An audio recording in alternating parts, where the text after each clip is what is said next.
नमस्कार दोस्तों, tele connect आज लेकर आए हैं एक ऐसा वीडियो जो कि सभी टेली यूजर्स के लिए बहुत ही ज़रूरत की चीज़ है और वो है बैंक रिकन्सिलिएशन। अभी तक आप लोगों ने सुना होगा कि टेली जो है बैंक रिकन्सिलिएशन खुद से देता है सॉल्यूशन और बहुत लोग इसका इस्तेमाल भी करते हैं। एक्सेल डाउनलोड करते हैं और एक्सेल बैंक की साइट से एक्सेल डाउनलोड करने के बाद उसे टेली पे आप अपलोड करके उस पर रिकन्सिलिएशन करते हैं और ये प्रोसेस बहुत ही लेंदी और बहुत ही ह्यूमन एरर के हो सकता है इसमें। और इसी को ध्यान में रखते हुए टेली कनेक्ट ने निकाला एक बहुत ही शानदार और स्मार्ट बैंक रिकन्सिलिएशन प्रोडक्ट जिसमें आपको कोई भी स्टेटमेंट कहीं से लाना नहीं है। आपको सिर्फ और सिर्फ एक बार आपको आके अपने अकाउंट नंबर पे आपके मोबाइल नंबर पे एक ओटीपी आएगा, उस ओटीपी को आपको लाके वेरीफाई कराना है और आपका स्टेटमेंट अपने आप डाउनलोड भी होगा और टेली में अपने आप शो भी होगा। बस आपको अपना एक ओटीपी नंबर से वेरीफाई कराना है। अब हम चलते हैं, देखते हैं कि टेली कनेक्ट के टीडीएल के थ्रू आप कैसे ये बैंक रिकन्सिलिएशन करते हैं। इसमें दोस्तों आप देख रहे हैं मेन्यू कि आप सबसे पहले मेन्यू देखेंगे कि इसमें हमने एक सिलेक्ट प्रोडक्ट का ऑप्शन दिया हुआ है। इसका मतलब ये हुआ कि आपके पास में दो ऑप्शंस हैं। एक तो प्रीमियम ऑप्शन है जिसमें कि आप किसी भी बैंक का पीडीएफ अपलोड करके अपना रिकन्सिलिएशन कर सकते हैं। 37 बैंक्स ऑलरेडी लिस्टेड हैं, बल्कि अब ज़्यादा भी हो गए हैं। और उसके अलावा है ऑटो डाउनलोड, जिसके बारे में मैंने आपको शुरुआत में बताया था कि इसमें क्या होता है कि आपको कोई पीडीएफ या कोई एक्सेल अपलोड नहीं करना, ये अपने आप ही एक स्टेटमेंट आपका डाउनलोड करेगा। तो हम आगे चलते हैं। अब इस प्रोडक्ट में हमने ऑटो डाउनलोड को सिलेक्ट कर लिया है। अब ऑटो डाउनलोड सेलेक्ट करने के बाद हमारा जो मेन्यू है वो चेंज हो जाता है। अब इस मेन्यू में हम जाते हैं स्टार्ट रिकन्सिलिएशन में। यहाँ पे हम अपने टैली का जिस बैंक अकाउंट लिंक करना चाहते हैं, यहाँ पे हम उसे लिंक करके रखेंगे और इस तरीके से वो अकाउंट आपका इनेबल हो जाता है ऑटो रिकन्सिलिएशन के लिए।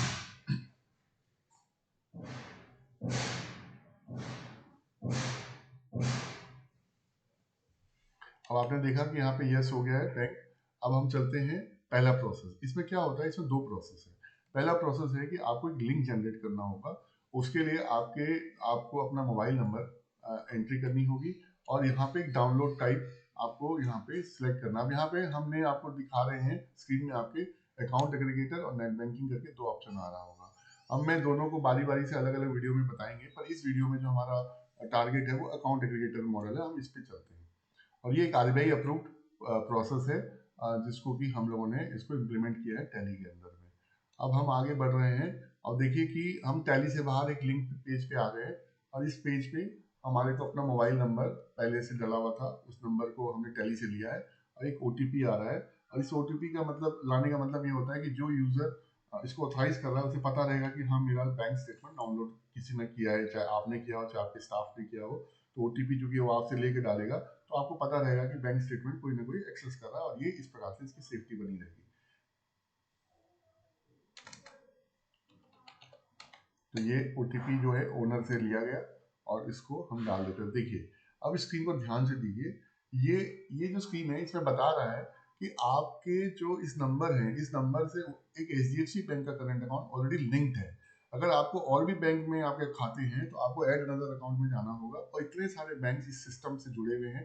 आपके खाते जहां जहां है आप उसको क्लिक करते जाएंगे, वो वेरीफाई करके बता देगा कि इस नंबर से ये खाता जुड़ा हुआ है नहीं जुड़ा हुआ है। अभी फिलहाल हम सिर्फ सिंगल खाते की बात कर रहे हैं, तो हम ये यूजर का खाता जो है वो एचडीएफसी बैंक में जुड़ा हुआ है और हम देखना चाहेंगे कि एचडीएफसी बैंक से कैसे मुझे स्टेटमेंट ऑटोमेटिक डाउनलोड होता है और कैसे रिकन्सिलिएशन होता है टैली के अंदर में। तो आप एक से ज्यादा खाता भी आपके अगर हैं तो वो भी इसमें डाउनलोड हो जाएंगे। तो अभी हमने इसको अप्रूव करना है। अब हम सर्विस प्रोवाइडर के एक और पेज पे जा रहे हैं जहाँ पे हमने कंसेंट दे दिया है और उस कंसेंट को मिलने के बाद अब एक प्रोसेस जो लिंक जनरेशन का प्रोसेस है वो कंप्लीट हो रहा है। देखिए जब ये स्क्रीन पे आ जाए इसका मतलब आपकी वेरिफिकेशन हो गई है। अब हम स्टेटमेंट डाउनलोड करने के लिए अब हम वापस टैली में जाएंगे और टैली में अब हम रिकनसाइल बैंक स्टेटमेंट मेन्यू से बटन को लेंगे। अब आप देखेंगे इसमें कि हमने बैंक लेजर सेलेक्ट करना है। टैली के जिस बैंक में हमें पोस्टिंग करनी है उस बैंक का नाम लेना है। उसके बाद डाउनलोड टाइप।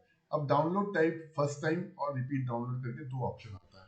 तो यहाँ पे मैं आप लोग को बता दूं कि जब भी अकाउंट एग्रीगेटर मॉडल पे आप काम करते हैं, तो लिंक जनरेट करने के बाद जब आप आए तो यहाँ पे आप फर्स्ट टाइम का ऑप्शन यहाँ पे डालें जब भी आप लिंक जनरेट करके आते हैं।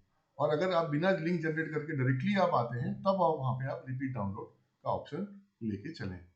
तो जब आप फर्स्ट टाइम डालेंगे तो होगा क्या कि जो आपका जो पीरियड है वो ऑटोमेटिकली इस फाइनेंशियल ईयर का जो पहला तारीख डे होता है उस पर वो अपने आप वो सिलेक्ट हो जाता है और आपके स्टेटमेंट को डालता है। अब आप यहाँ पे देखेंगे तो यहाँ पे एक रिक्वेस्ट आईडी सिलेक्ट करने के लिए बोला जाता है। तो इस पर ध्यान से दी इस प्रोसेस को, जो आपने जनरेट किया था लिंक अभी कुछ देर पहले, उस टाइम को देखेंगे तो ये इस टाइम के बेसिस पे अकाउंट रिक्वेस्ट आईडी जनरेट हुई है। इसी रिक्वेस्ट आईडी को सिलेक्ट करिए। अगर आप फर्स्ट टाइम के लिए जा रहे हैं तो इसको हमेशा वही रिक्वेस्ट आईडी सिलेक्ट करें। और account aggregator model service type में आ गया। अब ये न्यू डाउनलोड करने हम जा रहे हैं।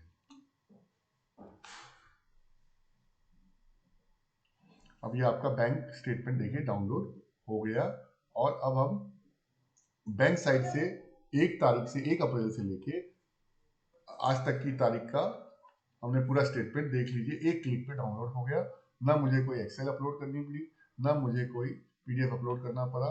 और सबसे बड़ी बात क्या है कि अब मैं इसको रिकंसिलिएशन भी बड़ी आसानी से कर सकता हूँ। मुझे कोई एंट्री इसमें ऐड नहीं करनी टैली में। मैं आपको एक एंट्री रिकंसाइल करके दिखाता हूँ। अब मान लेते हैं कि मुझे ये एंट्री को रिकंसाइल करनी है, तो मैं इसको सिलेक्ट करूंगा और उसके बाद मैं इसको क्रिएट मैच वाउचर में जाऊंगा और यहाँ पे मैं लेजर सेलेक्ट करूंगा। ये कॉन्ट्रा एंट्री है, तो इसे मैं आईसीआईसी बैंक से मेरा पेमेंट आया है तो मैं इसे कॉन्ट्रा एंट्री में डालूंगा। ठीक है। अगर ये वाउचर पहले से अगर होगा तो आपको ये लिस्ट में दिखाएगा। अगर ये पहली बार कर रहे हैं तो आप इसमें एंड ऑफ द लिस्ट इसको सिलेक्ट करें। और अब इसमें वाउचर टाइप, अब वाउचर टाइप कॉन्ट्रा है तो कॉन्ट्रा आप ले लें इसको और इसको आप सिलेक्ट कर लीजिए और सेव कर दीजिए।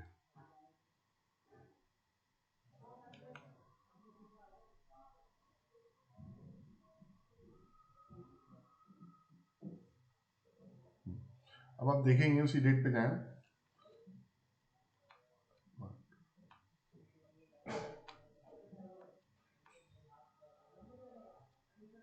अक्टूबर।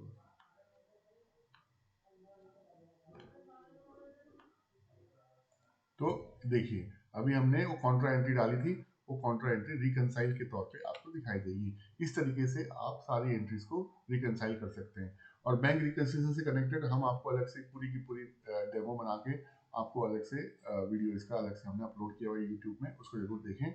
वो प्रोसेस पूरा डिटेल में वहाँ पे समझाया गया है। तो इस तरीके से आपने देखा दोस्तों कि हम अब टैली में bank reconciliation auto download method के थ्रू इसको कर सकते हैं, रिकंसिलिएशन कर सकते हैं बहुत ही जल्दी। धन्यवाद।